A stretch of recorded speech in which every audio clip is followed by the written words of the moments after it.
கர்த்தருடைய பரிசுத்த நாமத்திற்கு மகிமை உண்டாவதாக. இந்த காலை வேளை உங்கள் அனைவரையும் ஆண்டவராகிய இயேசு கிறிஸ்துவின் இன்ப நாமத்தில் அன்போடு வாழ்த்தி வரவேற்கிறேன்.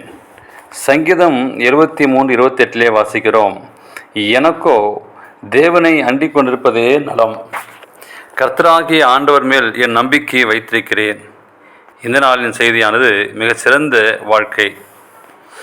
இந்த உலகத்திலே அழகு, ஐஸ்வர்யம், வல்லமை, அன்பு, திருமணம், இன்பம் இவையெல்லாம் மனித வாழ்வில் சிறிய செயல்தான்.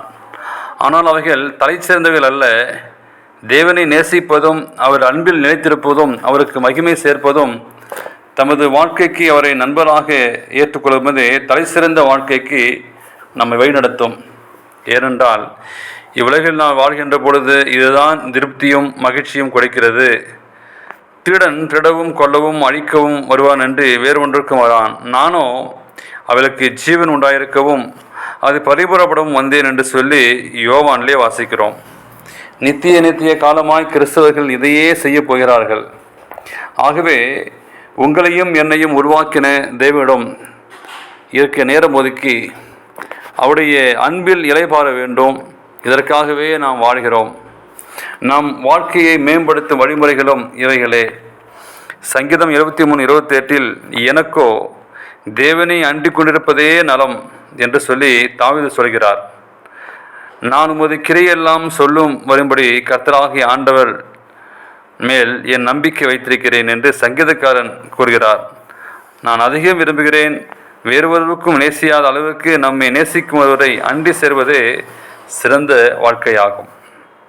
அவரை எவ்விதமாக அண்டி சேர்வது என்று அநேக நாட்கள் யோசித்து வேதத்தை தினமும் வாசித்து அப்படிப்பட்ட பயிற்சியில் ஈடுபாடு கொண்டு அனுதினம் வாசிக்க சில நிமிடங்கள் செலவழிக்க வேண்டும் என்பது தீர்மானம் செய்தான்.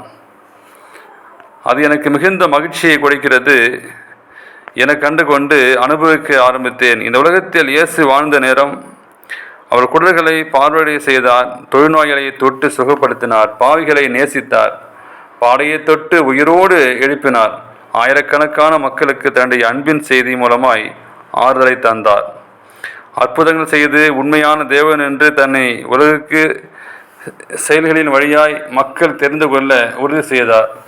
எவ்வளவு அதிகமாக அவர் உங்களை நேசிக்கிறார் என்பதை சிந்தித்து அவருக்கு நன்றி கூறுங்கள். எல்லா அதிசயங்களும் சிறந்தது இயேசு என்னை நேசிக்கிறார் என்பதை சிந்திப்பதே ஆகும். நாம் அவரை நேசிக்க பழகலாமா?